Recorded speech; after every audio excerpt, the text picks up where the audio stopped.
Hello student, आप सभी का स्वागत है हमारे यूट्यूब चैनल पर। और आज हम बात करने वाले हैं जो कि क्लास 9 का चैप्टर 1 है, और जो कि चैप्टर का नाम है जो कि हमारे आसपास के पदार्थ। ठीक है, चलिए स्टार्ट करते हैं। और साथ में कॉपी और पेन निकाल लीजिए। ठीक है, और मैं क्वेश्चन भी बोलूँगा, आंसर भी बोलूँगा। ठीक है, और आप लिखते चलेंगे। ठीक है, चलिए स्टार्ट करते हैं। पहला क्या है, हमारे आसपास के पदार्थ। ठीक है, तो चलिए इसके बारे में थोड़ा सा पढ़ लेते हैं, फिर उसके बारे में जो कि इम्पोर्टेंट रहेगा, जो भी ज़रूरी रहेगा वो लिखवा दूंगा आपको। ठीक है, तो चलिए स्टार्ट करते हैं। लिखा है कि चारों ओर नज़र दौड़ने पर हम विभिन्न प्रकार की वस्तुएं नजर आती जिनका आकार होता है, आकृति होता है, बनावट अलग अलग होते हैं। तो इस विधि में जो कि प्रत्येक वस्तु जो कि सामग्री की बनी होती है, इससे जो कि वैज्ञानिक के पदार्थ नाम दिया गया, जिससे हवा श्वास लेते हैं, भोजन खाते हैं, और जैसे कि पत्थर, बादल, तारे, पौधे एवं पशु, यहाँ तक कि किन्हीं भी पानी की एक बूंद, रेत का एक कण, जो कि सभी पदार्थ के हैं। ध्यान ध्यान की बात यह है कि ऊपर लिखी गई सभी वस्तुएं द्रव्यमान होते हैं, और इसके जो कि कुछ आयतन होते हैं, और द्रव्यमान होते हैं, और आयतन होती है, घेरती है। तो इसमें क्या होता है कि ये जो पदार्थ होते हैं, पदार्थ जो कि जैसे कि आप लोग रोजमर्रा के जिंदगी में देखते हैं कि यहाँ पे जो कि कोई भी चीज़ हम लेके देखते हैं, जैसे कि लेके ईटा ही लेके देखते हैं, तो ईटा का जो कि कोई तो वजन होगा, कुछ तो जगह यहाँ पर घेरेगी, कुछ तो इसका द्रव्यमान होगा, कुछ तो होगा इसका। यही है पदार्थ, जो कि जो आसपास की चीज़ें जो हम देखते हैं उसको हम पदार्थ कहते हैं। ठीक है, तो इसकी जो कि डेफिनेशन मैं आपको लिखवा देता हूँ। ठीक है, एक सेकेंड। तो चलिए कॉपी में लिखिए, पहला क्वेश्चन लिखिए कॉपी में कि पदार्थ किसे कहते हैं। ठीक है, पहला क्वेश्चन ये है, और उदाहरण भी दीजिए। ठीक है, तो चलिए स्टार्ट करते हैं। तो देखिए, पहला है, यहाँ से लिखेंगे। ठीक है, कि सभी वस्तु द्रव्यमान होते हैं और ये कुछ आयतन भी घेरती है। ठीक है, यहाँ से यहाँ लिख देंगे। फिर इसके बाद लिखेंगे जिन्हें हम पदार्थ कहते हैं। ठीक है, चलिए, और इसके उदाहरण हम दे देते हैं, कुछ भी दे देते हैं। जैसे कि हम यहाँ पे दे देते हैं, और कुछ भी दे देते हैं, जैसे पौधा दे देते हैं। ठीक है, ईंटें दे देते हैं, पत्थर दे देते हैं। ठीक है, ये सब उदाहरण आप लिख सकते हैं। ठीक है, चलिए आगे बढ़ते हैं। अब लिखा है, प्राचीन काल से ये मनुष्य जो कि आसपास को जो कि समझने का प्रयास कर रहा है। भारत जो कि प्राचीन दर्शन के पदार्थ के 5 मूल तत्वों की वर्गीकृत की है, जैसे कि पंचतत्व कहा गया है। पंचतत्व है जो कि पृथ्वी, अग्नि, जल, आकाश एवं अनुसार के लिए 5 तत्वों की सभी वस्तुएं बनी हैं, जो चाहे वे सजीव हो चाहे निर्जीव हो, उसके समय यानी दार्शनिक भी पदार्थ को कई वर्गीकृत किया गया है। ठीक है, तो कई बार आपसे ये भी क्वेश्चन पूछ लेगा कि 5 प्रकार के पंचतंत्र के पदार्थ बताइए और पदार्थ किसे कहते हैं। ठीक है, तो इसका आंसर आप यहाँ से लिखेंगे। ठीक है, तो आंसर ये लिखेंगे यहाँ से। ठीक है, वायु, पृथ्वी, अग्नि, जल और आकाश। ठीक है, ये लिख लेंगे। बोलेंगे पंचतंत्र के जो भी बोलेगा पंच तत्व का उदाहरण दो, तो ये 5 लिख लेंगे। ठीक है, चलिए आगे बढ़ते हैं। आगे आधुनिक वैज्ञानिक जो कि पदार्थ भौतिक गुणधर्म जो कि रासायनिक प्रकृति के आधार पर 2 प्रकार से वर्गीकृत किया गया है। ठीक है, तो इसको भी आगे देखते हैं कि इस अध्यास में जो कि हम भौतिक गुणों के आधार पर तक कि पदार्थ के बारे में ज्ञान अर्जित करेंगे। पदार्थ के जो कि रासायनिक पहले आगे से अध्यायों को पढ़ेंगे। ठीक है, ये रहा। ठीक है, पदार्थ का भौतिक स्वरूप, पदार्थ के कण के मिलकर बना होता है। ठीक है, अब कई बार आपसे ये क्वेश्चन पूछा जाता है कि पदार्थ के गुण लिखिए। ठीक है, तो कॉपी में लिखिए कि पदार्थ के गुण। ठीक है, जो मैं बता रहा हूँ आप लिखते चलेंगे। ठीक है, चलिए तो स्टार्ट करते हैं। पहले पहले गुण लिखिए पदार्थ का कि पदार्थ कणों से मिलकर बना होता है। ठीक है, तो ये लिख ले पहले कॉपी में। फिर लिखा है, फिर आगे बढ़ते हैं। ठीक है, जो जो मैं बताऊंगा वो आप कॉपी में बस लिखते जाना। ठीक है, और थोड़ा समझते भी चलना। बहुत समय के बाद है प्रकृति के बारे में दो विचारधारा प्रचलित थी। एक विचारधारा जो कि ये मानना था कि पदार्थ लकड़ी के टुकड़े की तरह सतत होते हैं, परंतु अन्य विचारधारा का मानना था कि ये पदार्थ रेत की तरह कणों से मिलकर बने होते हैं। आइए क्रियाकलाप के द्वारा बाधित रूप से बाह्य निर्णय ले, ये सतत क्या कणों से मिलकर बने होते हैं। ठीक है, तो आपको ये एक्टिविटी के साथ ही करना है। ठीक है, तो मैं यहाँ पर थोड़ा बहुत समझा देता हूँ। लिखा है, इन प्रश्नों के उत्तर चूंकि पाने के लिए हमें इस प्रकार से स्वीकार होगा कि सभी पदार्थ कणों से बने होते हैं। ठीक है, यही लिखा है ना पहला गुण। उत्प्रेरक क्रिया के लाके चम्मच में रखी गई नमक या शक्कर पूरे पानी में घुलेंगे, जैसे कि आप चित्र में दर्शाए गए। ठीक है, तो चलिए देख लेते चित्र में। तो आपकी जो की एक्टिविटी ये रही। ठीक है, पहले इन्होंने क्या करा, पहले लाल गुना आवर्ती किए गए जल के कण तो मतलब कि ये जो जल है और ये है क्या है, मिलाया गया है, नमक है, ठीक है। फिर आपको इस तरफ दिखाएगा ये जल है और इसको मतलब हिलाया और ये नमक है, ठीक है। और ये जो कि ये डाल रहे हैं नमक, ठीक है। फिर उसके बाद इसने यहाँ पे मिला दिया, मिलाने के बाद ये जल और नमक, देखिए ये बिंदु बिंदु जो दिख रहे हैं यही कण है, ठीक है। देखा ना कि जब हम जल के नमक घोलते हैं तो उसके नमक कण के कणों के बीच रिक्त स्थान होता है, ठीक है। ये लिखेंगे, ठीक है, जो मैं बता रहा हूँ वो लिखते चलेंगे। तो यहाँ से जो कि मोस्ट इम्पोर्टेंट क्वेश्चन बनता है कि अ, दो चीज़ क्वेश्चन बनता है कि आप कैसे पहचानेंगे कि पदार्थ के कण बीच रिक्त स्थान होता है, ठीक है। तो देखिए यही एक्टिविटी जो कि है आपको चित्र के माध्यम से बताना है, ठीक है। क्वेश्चन में अगर पूछे या फिर पेपर में पूछ दे कि ये पदार्थ के कण रिक्त स्थान होता है, कैसे बताएंगे, समझाइए, या फिर चित्र के माध्यम से आप बता सकते हैं, ठीक है। और या फिर ऐसे भी बता सकते हैं कि ये रखा हुआ है, ये भला पूरा ये डेफिनेशन ऐसे करके बता सकते हैं, ठीक है। चलिए, और एक बार कई बार ऐसे भी क्वेश्चन पूछा जा सकता है कि जैसे कि देखिए ये मैंने लिया गिलास, ठीक है, ये कुछ मान लीजिए कुछ कटोरी है, इसके अंदर मैंने क्या डाला, पानी। सुनते जाना ध्यान से, इसके अंदर मैंने पानी डाला, ठीक है। पानी के अंदर मैंने क्या डाला, नमक डाल दिया, ठीक है। और मैंने क्या करा, इसको चम्मच से मैंने ऐसे घोल दिया। तो पूछा जाएगा कि ये फिर पानी गया कहाँ, वो क्या बोलते हैं, नमक है, गया कहाँ। तो इसका मतलब ये हुआ कि जो पदार्थ के कण है वो पदार्थ के कणों के बीच ही रिक्त स्थान होता है कि पानी जो है इसके अंदर से गायब, वो गायब हो गया, नमक, ठीक है। तो इसका क्वेश्चन लिखिए कि जब हम पानी और चीनी को जब घोलते हैं और चम्मच से घोल देते हैं तब पर वो नमक कहाँ, वो चीनी कहाँ चला जाता है। तो लिखेंगे कि पदार्थ के कण रिक्त स्थान होते हैं, ठीक है, पदार्थों के कणों के बीच रिक्त स्थान होता है, ये रहा, ये लिख लेंगे, ठीक है। चलिए, जो क्वेश्चन बता रहा हूँ वो लिखते चलेंगे, देखिए साथ में ये एक्टिविटी वाला फोटो भी बना लेंगे, ठीक है। चलिए आगे बढ़ते हैं। और जो कि ऐसी स्थिति में कण जो कि छोटे से भागों में विभाजित नहीं है, पोटेशियम परमानेंट जगह 2 मिलियन डोल से भी क्रियाकलाप कर सकते हैं। लगातार तनुकृत होने पर भी उसकी महक हमें मिलती रहती है। पदार्थ कण बहुत छोटे हैं तो इन्हें छोटे कल्पना से भी नहीं कर सकते, ठीक है। कई बार आपसे क्वेश्चन पूछ लेगा कि राइट रॉन्ग में क्वेश्चन पूछ लेता है कि पदार्थ कण क्या छोटे होते हैं, तो अब लिखेंगे हाँ, पदार्थ के कण छोटे होते हैं, ठीक है। ये लिख लेंगे, टिक लगाएंगे।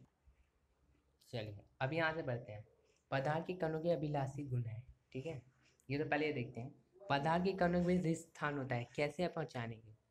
कई बार आपसे ये भी क्वेश्चन पूछ देता है कि पदार्थों के कणों के बीच रिक्त स्थान होता है तो आप कैसे पहचानेंगे, ठीक है। तो ये क्वेश्चन आप लिख लें, ठीक है, कॉपी में ये क्वेश्चन है, ये कॉपी आप लिख ले कॉपी में, इसका आंसर भी बताऊंगा, ठीक है। तो चलिए पहले थोड़ा पढ़ लेते हैं। क्रियाकलाप 1.1, नमक, शर्करा, डेटेल, पोटेशियम परमानेंट कण से समान के रूप से पानी विपरीत हो गए हैं। इस प्रकार जो कि जब हम चाय, कॉफ़ी, नींबू पानी बनाते हैं तो ये पदार्थ के कण दूसरे पदार्थ के कणों के स्थान में समावेशी हो जाते हैं। ये दर्शाता है कि पदार्थ के कण के बीच स्थान होता है, ठीक है। यही अभी क्वेश्चन है कि पदार्थों के कणों के बीच रिक्त स्थान होता है तो आप कैसे पहचानेंगे, ठीक है, यही है क्वेश्चन। तो देखिए सबसे पहले क्या करें, हमने पोटेशियम परमानेंट की 2 या 3 क्रिस्टल लेकर 100 मिलीलीटर पानी में घोले, ठीक है। मैंने 100 लीटर मैंने क्या लिया, पानी ले लिया, 100 मिलीलीटर मैंने पानी ले लिया, ठीक है। फिर पानी लेने के बाद क्या करा, फिर 100 मिलीमीटर, फिर 100 मिलीलीटर पानी घोले, तो मैंने इसके अंदर डाल रहा हूँ और इस घोले लगभग 200 मीटर घोल से निकाल कर 90 लीटर जला में गिरा दें, ठीक है। तो मैंने इसमें घोला, फिर 10 मिलीमीटर इसमें डाला, फिर 10 मिलीमीटर मैंने इसमें डाला, फिर मैंने इसमें डाला, ठीक है। तो मैंने ये तो देखा मैंने, ये पानी है, फिर ये क्या हो गया, गुलाबी हो गया, फिर ये भी क्या हो गया, गुलाबी हो गया, फिर थोड़ा क्या, थोड़ा सा हल्के गुलाबी हो, और इसमें थोड़ा सा कर रह गया। तो इससे हमें पता चलता है कि पदार्थ के कणों के बीच विस्थान होता है, ठीक है। इस चित्र के माध्यम से बताएंगे। चलिए आगे बढ़ते हैं, यहाँ पढ़ लेते हैं, कुछ लिखा हुआ है। ये प्रयोग दर्शाता है कि पोटेशियम परमानेंट के बहुत थोड़े से क्रिस्टल में पानी बहुत अधिक होता है, मात्र 100 मिलीलीटर, ये रंगीन हो जाते हैं। इससे हम ये निष्कर्ष निकालते हैं कि पोटेशियम परमानेंट के केवल एक क्रिस्टल में कई सूक्ष्म कण होते हैं, ये कण छोटे छोटे विभाजित कहते हैं, ठीक है। चलिए अब आता है पदार्थ के गुण, ये भी ये पदार्थ के गुण लिखते चलेंगे। पदार्थ के कण निरंतर गतिशील करते हैं। तो कई बार आपसे ऐसा क्वेश्चन पूछा जाएगा कि पदार्थों के कण निरंतर गतिशील करते हैं कैसे। ठीक है, तो ये क्वेश्चन में लिख ले। अपनी कक्षा में किसी कोने में एक बुझी हुई अगरबत्ती देखे हैं क्या? इससे सुगंध लेने के लिए आपको कितने समीप जाना पड़ता है? अगर अगरबत्ती जला दे तो क्या होता है? क्या दूर दूर तक इसकी सुगंध मिलती है? क्या आप इसे नोट करें? तो इसका आंसर आप ये लिखेंगे, पदार्थ कण निरंतर गतिशील करते हैं। क्यों, कैसे? ठीक है, तो क्या करेंगे कि अगरबत्ती जलाते हैं। तो अगरबत्ती अगर जलाते हैं, जैसे सुबह की पूजा करते हैं, तो अगरबत्ती, धूप और अगरबत्ती ऐसे जलाते हैं तो इसकी सुगंध बाहर भी चली जाती है। ठीक है, तो यही है मतलब कि पदार्थ के कण जो है निरंतर गतिशील करते हैं। ठीक है, तो ऐसे लिख देंगे कि जब पूजा के समय धूप बत्ती जलाते हैं तो पदार्थ के कण निरंतर गतिशील करते हैं। ठीक है, ये आंसर लिख लेंगे। चलिए आगे बढ़ते हैं। अब अगला पदार्थ के कण एक दूसरे को आकर्षित करते हैं, ये पदार्थ के तीसरे गुण। ठीक है, चलिए लिख लिए इसको भी। एक खेल में दो मैदान खेलेंगे, आइए बताए गए कि ढंग सारे समूह बनाकर मान श्रीलंका बनाए हैं। पहले समूह इसमें तीन दर्दों की तरह दूसरे पीछे की कसकर पकड़ ले। ठीक है, तो जैसे कि आप ये फोटो में ये देख रहे हैं कि इसको पकड़ के, इसको पकड़ के, इसको पकड़ के, इसको पकड़ के। ठीक है, तो इसी के माध्यम से आपको बताना है। एक और इसका यहाँ से लिखें, पदार्थ के कण जो कि निरंतर गतिशील करते हैं, तो यहाँ से भी लिख सकते हैं कि पदार्थों का निरंतर गतिशील होते हैं, अर्थात उसमें गति ऊर्जा बढ़ जाती है। ठीक है, लिखेंगे पदार्थ का निरंतर गतिशील करते हैं जब उसकी गति ऊर्जा बढ़ जाती है। ठीक है, चलिए आगे देखते हैं।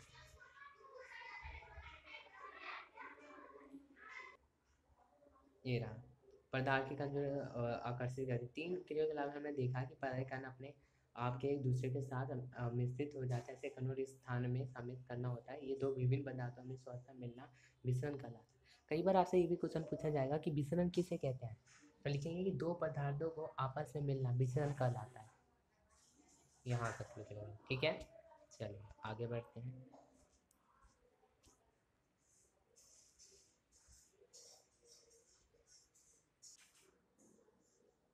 उपयोग क्रिया के लाभ सुझाते हैं कि पदार्थ के कण बीच एक बल कार्य करता है। ये बल जो कि कणों के एक साथ रहता है, ये कण बल का समय प्रत्येक अलग अलग होता है। एक सेकेंड। अब जैसे कि उदाहरण में आप दे देंगे कि पदार्थ का वो पदार्थ का जो कि ये स्थान होता है, तो इसको क्या करेंगे आप? जैसे कि हम लोहा लेते हैं, जैसे ये, चलो चुंबक ही ले लेते हैं। ये चुंबक, ये चुंबक, अब ये चुंबक इसके पास में आता है तो उसको क्या है, खींच लेता है। तो पदार्थ का यही गुण है कि दो चीज़ को अगर हम आपस में चिपकाएं अगर लोहा, तो वो खींच लेता है क्योंकि इसे खींचने की इसकी शक्ति है। ठीक है, चलिए अब यहाँ से लिख सकते हैं कि पदार्थ जो कि कणों के बीच एवं बल का कार्य करता है। ये बल जो कि कणों के साथ रहता है और ये आकर्षण बल का समर्थक है, अलग आकर्षण बल का है। ठीक है, यहाँ से लेकर आकर्षण बल तक लिख लेंगे। ठीक है, चलिए आगे बढ़ते हैं। तो गाइस वीडियो थोड़ी लंबी हो जाएगी, तो इसके जो कि दो पार्ट हम करेंगे। ठीक है, तो चलिए अभी और पढ़ लेते हैं। अब पढ़ते हैं पदार्थ की अवस्था। ठीक है, चलिए। तो हमने आसपास के पदार्थ को ध्यान से देखे होंगे कि कितने प्रकार के, हम पता है कि हमें पदार्थ जो कि तीन ग्रुप के होते हैं, ठोस, द्रव, गैस। ठीक है, ये पदार्थ ये की अवस्था में कणों की भिन्न विशेषता कारण होती है। ये पदार्थ जो कि तीन अवस्था गुणों का ध्यान करेंगे। तो कई बार आपसे ये भी क्वेश्चन पूछा जाएगा कि पदार्थ की कितनी अवस्था होती है। ठीक है, तो लिखेंगे कि ठोस, द्रव, गैस। ठीक है, ये लिख लेंगे, ठोस और द्रव, गैस। ठीक है, चलिए आगे बढ़ते हैं।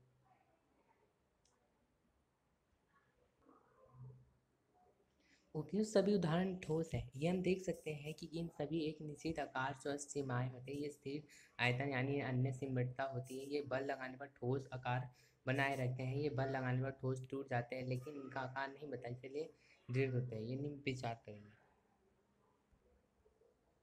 कई बार आपसे क्वेश्चन पूछा जाएगा कि ठोस पदार्थ के उदाहरण दो। क्वेश्चन में लिख रहे हैं कि ठोस पदार्थ के उदाहरण दो, तो लिखेंगे लिखेंगे लकड़ी लिख लेते हैं, बर्फ़ लिख लेंगे, ईटा लिख लेंगे। ठीक है, और भी बहुत अन्य चीज़ हो सकता है। ठीक है, और जैसे लोहा हो गया, मेन तो लोहा हो गया। ठीक है, तो ये लिखेंगे।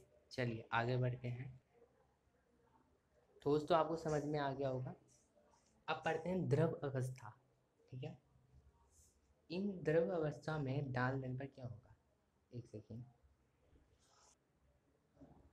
चलिए, प्रश्न हम बता दें कि द्रव आकार नहीं लेकिन आयतन निश्चित होता है। ये जिस बर्तन में उन्हें रखा जाता है वो उसी का आकार ले लेते हैं। द्रवों में बहाव होता है, इनका आकार बदलता है, इसीलिए लेकिन तरल होता है।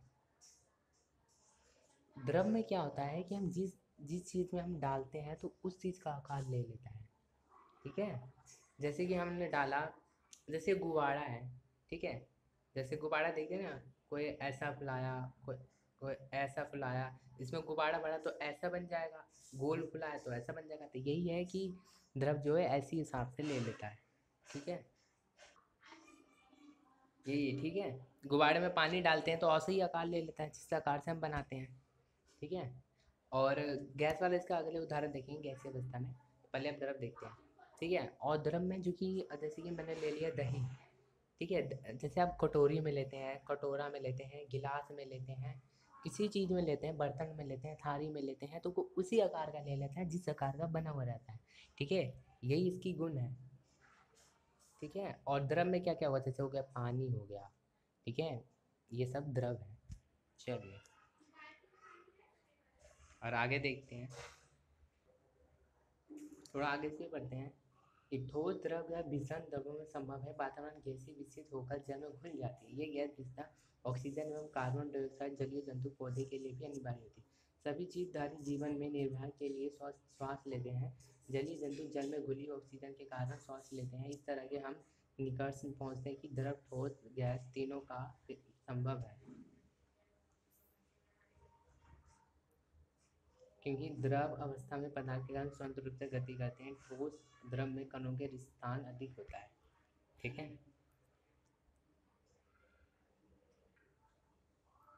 अब बाकी द्रव्य पेट्रोलियम गैस, पालों में दिए जाने वाले ऑक्सीजन सिलेंडर संपीडित होती है। आजकल से बैनो ईंधन में रूप से संपीडित गैस सीएनजी उपयोग होता है। संपीड़ित जो कि काफ़ी अधिक होने के कारण गैस या द्वितीय आयन एवं आयन सिलेंडर के संपीड़ित ज़्यादा होता है। इसमें आयन एक स्थान से दूसरे स्थान तक भेजा जा सकता है। हमारी नाक तक पहुँचने वाली गंध बिना रसोई में प्रवेश किए हम जान सकते हैं कि क्या आप पका आया है, क्या गंधे कैसे उपज या खाने की रसोई वायु में मिल जाती है, क्या रसोई में तब पूछे जा सकते हैं। गंध के कारण जो कि दूसरे भी जा सकते हैं, कहीं गर्म खाने की महक, गर्म कहानी की जो कि महक हमारे यहाँ तक कुछ भी पहुँच जाती है इसकी। तो ठोस द्रवों में विसरण कणों के गैस तेज अत्यधिक जगह स्थान में कारण कैसे गैस में विसरण प्रक्रिया होती है। मतलब इसमें बस इतना ही है कि मतलब कि जो कि जैसे कि आपके घर में कोई खाना पकाते हैं तो कोई मतलब खुशबू वाला चीज़ बन रहा है, जैसे कि मान लेते हैं हलवा मान लेते हैं, जैसे कि हलवा बना है तो हलवा बनाने की हलवा की जो कि महक हमारे पास आ जाती है। तो ऐसा क्यों होता है, हलवा बनता है तो हमारे पास जो कि महक क्यों आ जाती है। तो कारण बस यही है कि जब हम बनाते हैं उसका जो कि ताप तेज हो जाता है, मतलब वो तेज़ी से गति करने लगते हैं, जो कि हमारे पास खुशबू आ जाती है। ठीक है, तो क्वेश्चन लिखेंगे कि जब खाना हमारे घर में बनता है तो खुशबू सारी जगह फैल जाती है और हमारे नाक तक पहुंच जाती है, क्यों, कैसे। तो लिखेंगे कि बस इतना कि ताप बढ़ाने से उसकी ऊर्जा जो कि तेज़ हो जाती है, इसलिए नाक तक हमारे तक पहुँच जाती है। ठीक है, अगला क्वेश्चन ये लिख लेंगे कॉपी में। फिर अगला क्वेश्चन आपसे ये पूछा जाएगा कि ठंडे खाने की खुशबू क्यों नहीं आती लेकिन गर्म खाने की खुशबू क्यों आती है। ठीक है, एक बार फिर से मैं क्वेश्चन बोल देता हूँ कि ठंडे खाने की खुशबू हमारे पास क्यों नहीं आती लेकिन गर्म खाने की खुशबू क्यों आ जाती है। ठीक है, तो इसका आंसर आप ये लिखेंगे, और जो कि गर्म खाने की खुशबू इसलिए आ जाती है क्योंकि उसका ताप जो वो तेज़ हो जाता है और गति तेज़ी से करने लग जाते हैं। ठीक है, जैसे कि एक कढ़ाई है, इसके आँच मैंने तेज़ कर दी, आग जला दी और उसको तेज़ी तेज़ी से मैंने छोलने से चलाया, और जिससे चलाने से क्या होता है, तेज़ी गति जो है वो तेज़ी से उड़ने लगा, और देखते हैं ना धुआं धुआं उड़ने लग जाता है, तो ये क्या है, तेज़ी से गति कर रहे हैं। जैसे कुछ मीठा बना रहे हैं तो मीठा बनाते तो सुगंध पहुँच जाता है हमारे पास, ठीक वैसे ही जैसे कि गाजर का हलवा बनाते हैं, सबको ही फेवरेट होगा। ठीक है, ऐसे ही है। अब ठंडे खाने की क्या बनाएंगे, क्या उसमें गति कुछ करते ना, हम सिलेंडर जला रहे ना कुछ जला रहे, तो कैसे आएगी हमारे ठंडे खाने की। ठीक है, चलिए, इतना समझ में आ गया होगा। अब यहाँ देख लेते हैं, अब क्या कर सकते हैं कि आप डायग्राम बनाकर भी बता सकते हैं लोगों को। ये देखिए, ये पदार्थ के जो कि 3 कंडीशन है, मैंने बता दिया, तो द्रव, गैस। ठीक है, तो ठोस में क्या होता है, कण जो होते हैं वो पूरे क्या होते हैं, पास पास होते हैं, क्या होते हैं, वो चिपके हुए रहते हैं। ठोस जो होते हैं, ठोस के जो कण होते हैं वो पूरे चिपके हुए रहते हैं। द्रव है थोड़े से दूर होते हैं, कि हाँ एक यहाँ, मतलब थोड़े से दूर दूर, एक यहाँ और एक यहाँ, ठीक है। और ये होता है कि पूरा दूर नहीं है, कि यहाँ भाग रहा है, कि यहाँ भाग रहा है, ठीक है। पूछा जाएगी ठोस द्रव गैस, ये तीनों का चित्र बना के बताइए, तो ये लिख लेंगे, ये चित्र बना लेंगे, ठीक है। और सामने लिखेंगे ठोस है, द्रव और गैस है, ठीक है। और एक और इम्पोर्टेंट क्वेश्चन बनता है, कई बार आपसे ये भी क्वेश्चन पूछा जाता है कि ठोस द्रव गैस इन तीनों में अंतर बताइए, ठीक है। कम से कम 5 नंबर के क्वेश्चन में पूछ देगा कि ठोस द्रव गैस में तीनों में अंतर बताइए, ठीक है। तो चलिए इसको भी बता देता हूँ। सबसे पहले लिखेंगे, लिखिए कॉपी में लिखिए कि ठोस द्रव गैस, ठोस द्रव गैस, ठीक है, इन तीनों में अंतर बताइए। तो लिखिए, लाइन पारिए और क्वेश्चन लिख लीजिए, ठीक है। मैं बताता हूँ ठोस में जो क्या होता है, ठोस के कण जो होते हैं वो थोड़े पास पास होते हैं, को लिख लिए। और अगला अगला लिखेंगे इसमें कि इसमें जो होता है ठोस के पदार्थ बहुत मजबूत होते हैं, ये भी लिख लीजिए, ठीक है। चलिए इसका भी अंतर बता देता हूँ, एक सेकेंड। और एक तीसरा लिखेंगे ठोस के पदार्थ को जो कि हम तोड़ नहीं सकते, ठीक है, जैसे कि लोहा, आगे भी बताता हूँ। और जो कि यहाँ से लिखेंगे, यहाँ से लिख लेंगे कि ठोस का जो कि आकार होता है वो निश्चित होता है, ठीक है, ये लिख लेंगे। अगला लिखेंगे, और इसमें आयनता ध्यान यानी संपीड़ता इसमें अधिक होती है, ठीक है, हो गया इसका। चलिए आगे बढ़ते हैं। अब यहाँ से लिखते हैं, अब ठोस के बारे में लिखते हैं, ठीक है। ठोस के कण जो होते हैं थोड़े से दूर दूर होते हैं, ठीक है, ये लिख लेंगे, ठीक है। एक ये अंतर यहाँ से लिख लेंगे। और दूसरा लिखेंगे ठोस यानी द्रव, और ये जो कि द्रव पदार्थ होते हैं। अगला लिखेंगे कि दूसरा लिखेंगे कि द्रव का कोई आकार नहीं होता, ठीक है, यहाँ से लिखे द्रव का कोई आकार नहीं होता, लेकिन इसका आयतन निश्चित होता है, ठीक है, ये लिख लेंगे। फिर अगला लिखेंगे जिस बर्तन में इन्हें हम रखते हैं उसी आकार ले लेता है, ठीक है, ये लिख लेंगे, ले लेता है। लिखेंगे कि द्रवों में इनका बहाव होता है तथा इनका आकार बदलते रहता है, इसलिए ये, ठीक है, ये लिख लेंगे। और भी बताता हूँ। आप लिखेंगे कि वो द्रव के जो कि पदार्थ होते हैं वो उसके जो कण होते हैं या कुछ भी चीज़ होते हैं, द्रव जो कि कमज़ोर होता है, ठीक है, बस इतना लिखेंगे, ठीक है। चलिए 5 हो गया, अब बताते हैं, ये रहा। तो आप गैस के बारे में बताते हैं, ठीक है। तो गैस के कण क्या होते हैं, दूर दूर होते हैं, ठीक है। चलिए अगला लिखेंगे कि पदार्थ के पास जो कि अधिक संपीड़ितता होती है, ठीक है, अधिक गैस होती है, ये लिख लेंगे। और अगला लिखेंगे जो कि इनकी गति होती है अनियमित होती है, ठीक है। और अगला लिखेंगे कि जिस चीज़ में डालते हैं उस चीज़ का आकार ले लेती है गैस। तो गाइस आज के लिए इतना ही, ठीक है, आपको इतना समझ में आ गया तो आप लोग इतना पढ़े, इतना नोट्स बनाए, ठीक है। और जो कि समझ में नहीं आया तो कमेंट भी करें, ठीक है, और मैं उसको बताऊंगा और अगली वीडियो में भी, ठीक है। तो प्लीज़, और इसका जो कि पार्ट 2 मैं अगली वीडियो में डाल दूँगा, ठीक है। तब तक इतना ही नोट्स चले, ठीक है। और जो टीचर भी नोट्स बनाते हैं वो भी याद करते चले, और मैं भी जो बता रहा हूँ वो भी याद करते चले, ठीक है। सो प्लीज़, और इस चैनल को जरूर सब्सक्राइब करना और लाइक करना और शेयर करना। So thank you student.